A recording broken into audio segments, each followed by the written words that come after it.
Hey you guys, welcome back to Rocket City Yardstead. I'm Sarah. I'm so glad you're here. So I'm actually filming this intro for a second time. I realized my microphone wasn't on. I had quite a bit of rain over the weekend and some of my tomatoes out in the garden started splitting. I don't know how well it'll come through on the camera, but there's some splits there. And this tomato that I already sliced up, it just wasn't turning. It must not have started ripening at all yet. You can see this one's got some color on it. So we're going to try and let this one finish ripening. But I decided a great way to use up this tomato would be to make fried green tomato eggs Benedict. And so that is what I'm going to do with it. So I just got it cut up into slices. They're maybe somewhere between a quarter and a half-inch thick. And we're going to get them breaded up and in the air fryer and then make the other ingredients for our eggs Benedict. Now, I'm terrible at poaching eggs, just full disclosure there. But I saw a hack that I thought I would try and see how it works, and we could do it together and you'll find out if it works or not. It'll just be an experiment. But I also, once we're done with breakfast, want to show you guys the chicken broth that we did in the freeze dryer.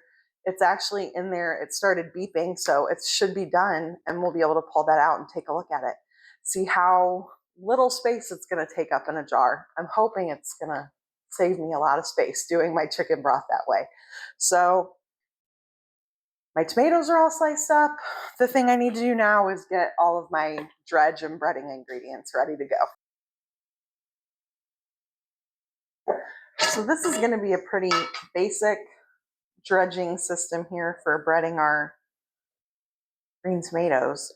We're going to do flour, and I'm using oat flour. If you're new around here, we eat gluten-free in our house, and so I just grind up rolled oats in my high-powered blender, and we use that. And then I have gluten-free panko breadcrumbs we will use. But if you don't need to be gluten-free, you can just use whatever your favorites are. And then we will also have an egg dredge. So just some egg with a little bit of water. I am going to season these up with salt and garlic. Normally I probably would have used some cayenne in this, but I don't actually have any. So I'm just going to use some chipotle. And is that everything? Garlic, did I say garlic?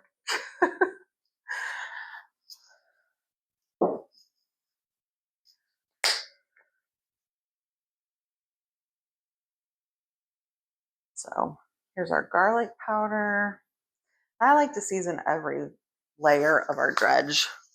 I just think it makes sure we actually get our tomatoes nice and seasoned. Some pepper.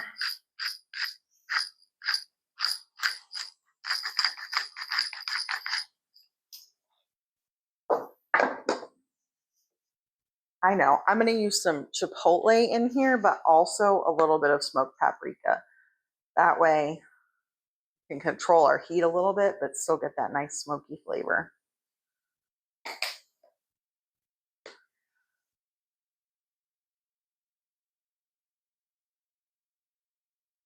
Do you guys have a favorite way you like to use up green tomatoes? Fried green tomatoes are one of my favorite. And last year I learned that you can can slices of green tomatoes. I tend to be a rule follower. I like to follow the canning rules. And typically they tell you that you can use from various extension offices or the National Center for Food Preservation, and like the ball canning books, things like that.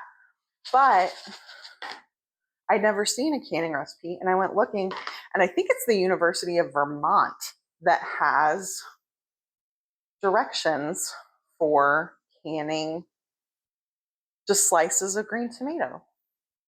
And I thought that makes sense because that's a place that has a shorter growing season. And so they probably deal with lots of green tomatoes up there. They get an early frost or something like that. And so that made sense to me that they would be the people who had tried that out.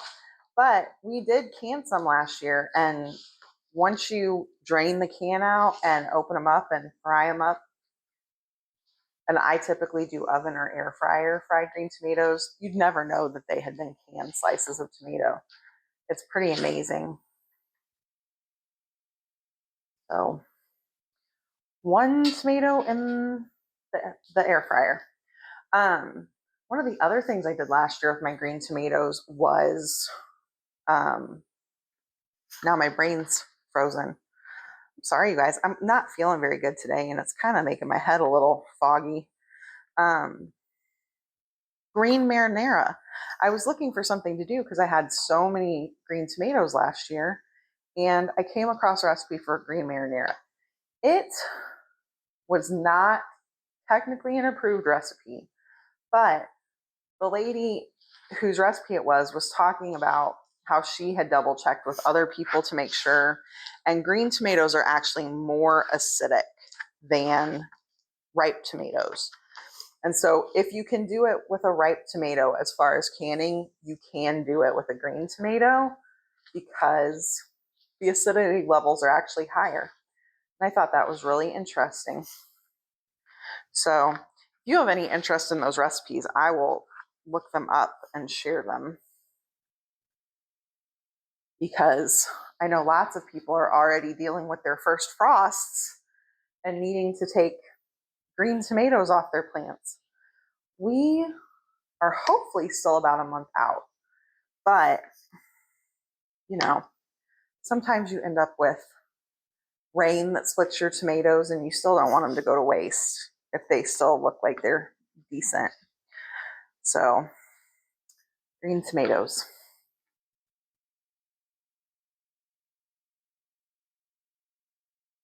I'm going to get these last two slices done.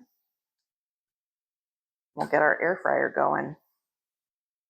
This is what our tomatoes look like going into the air fryer. I spritz them with some oil, and they're going to air fry for roughly 10 minutes.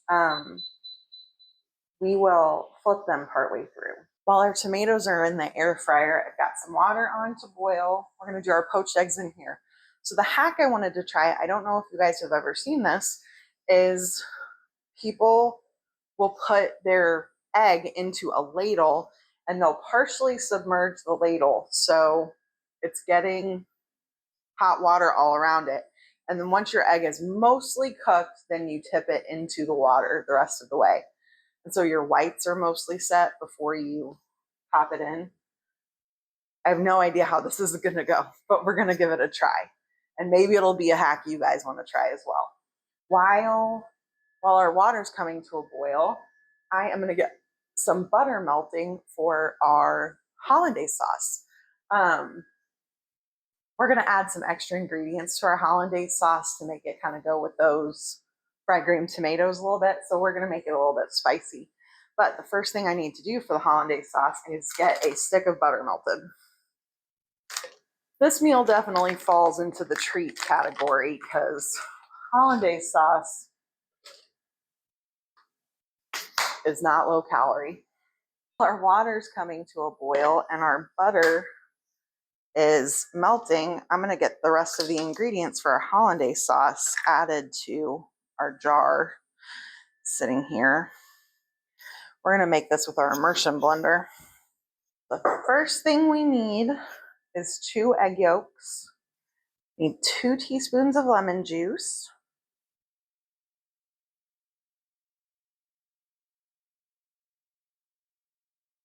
A little bit of salt. I am using salted butter, so I am not using too terribly much salt here. And a little bit of smoked paprika. And just a little bit of that chipotle to give us a kick. If you had cayenne, I would probably use cayenne in this instance, but the chipotle will be great. So our butter is melted and we've reached almost 200 degrees, which is where we want it to be because it's going to help cook our egg yolks. But I'm just going to go ahead and use my immersion blender to break these egg yolks up a little bit.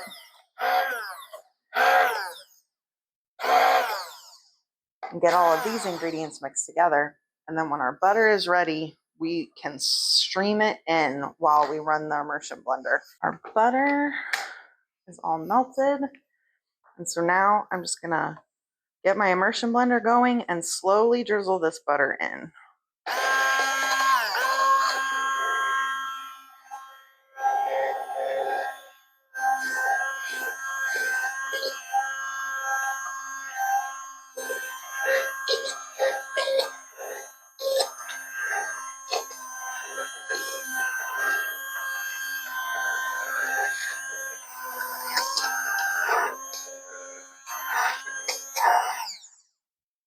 So here you can see we've got our hollandaise sauce.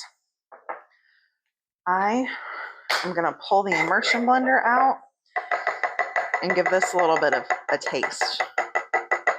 I like the texture it is right now, but I still need to poach my eggs. And so if it thickens up a little bit, we might have to add a little water. All right, you guys, let's try this poaching hack. So got my ladle here and I'm going to spritz it really well with oil. Pour my egg in. And we're just, oh, didn't help that I just poured some of my whites in on accident. That's okay. We'll just hold this here for a while and let it poach. If you have tips for poaching eggs well, please let me know because I have tried repeatedly and I'm just terrible at it. But I would like to be better. I should look at the time and see how long this takes. You can see back behind, I've got some ham in a skillet just to heat up to add to our eggs Benedict.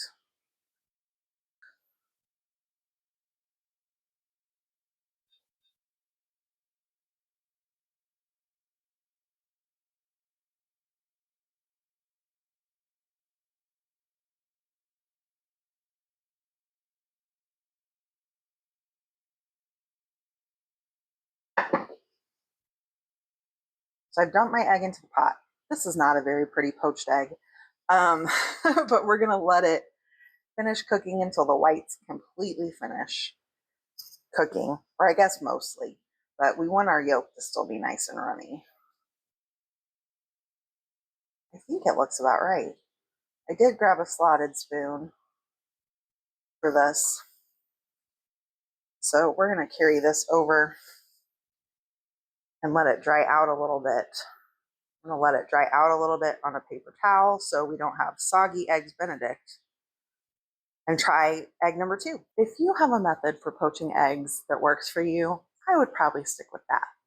But these are actually the best looking poached eggs I've ever made. So if you're like me and you're terrible at it, maybe try the ladle method. I'm going to show you the eggs. For somebody who's never actually successfully poached eggs, I think they look pretty great. So all of our components are made and we can start assembling our eggs Benedict. I'm going to go with a fried green tomato, a slice of ham, one of these poached eggs, and some of our hollandaise sauce. Now, it did thicken up a little bit sitting here, so I'm going to add a little bit of hot water and stir it in. Spoon this over our eggs Benedict.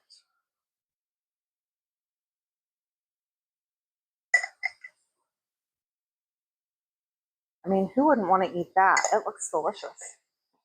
All right, let's dig in and give this a try. Oh, that yolk just ran beautifully. I'm going to bring it and show you guys. It's pouring out there. Oh, so good.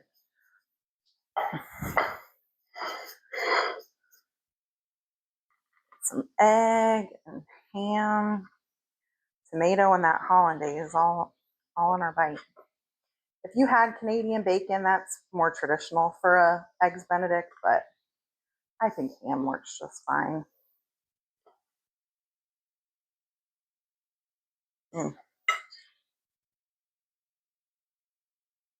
My breading fell off my tomato.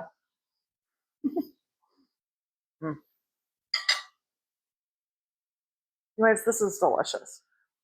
If you've got fried green tomatoes and you need something to do with them, this is a great way to use them up. It'd be a great brunch item. It does take a little bit of work, so you're not going to just want to do it on any random day.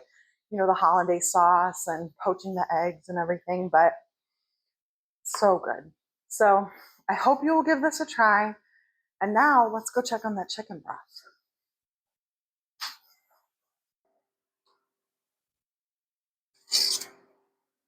Here we go. Here's our freeze-dried broth. It's very light, styrofoamy. That's very much how things come out of the freeze dryer. So I'm going to start putting this in a jar and we'll see how much we end up with. People definitely have their preferred methods for doing this. I tend to just use a metal spatula and scrape off the tray when I'm doing something that's been blended or pureed, or I mean, this started as a liquid, but I put it through my canning funnel down into my jar. Some people put it through a blender.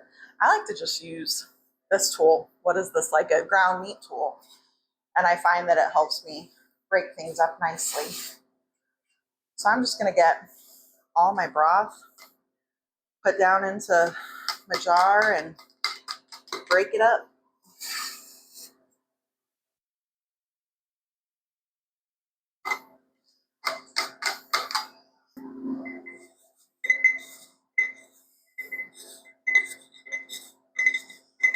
You guys, I had a pretty good idea that the freeze-dried broth was gonna not take up a ton of space just because broth is mostly liquid, but I still had my pints sitting out here. I labeled them this morning and I thought I would show you. 4 quarts of chicken broth canned versus 4 quarts freeze-dried. I could have put this in a pint jar. I mean, that's amazing. So I'm going to get this vacuum sealed. I actually may move it to a pint jar so there's less air, and then I'm going to vacuum seal it. But this might be a game changer because look at all of this space I could save. Plus the weight also is a huge difference. So yeah, I'm very excited about this freeze-dried broth. Anyway, thanks for hanging out with me today. I hope you guys will try the fried green tomato eggs Benedict. If you have green tomato recipes that you love that are your way of using up the green tomatoes, let me know what they are. I'm all ears. I suspect I'm going to have a lot of green tomatoes this year to deal with. So I hope you have a wonderful day and I will see you next time. Bye.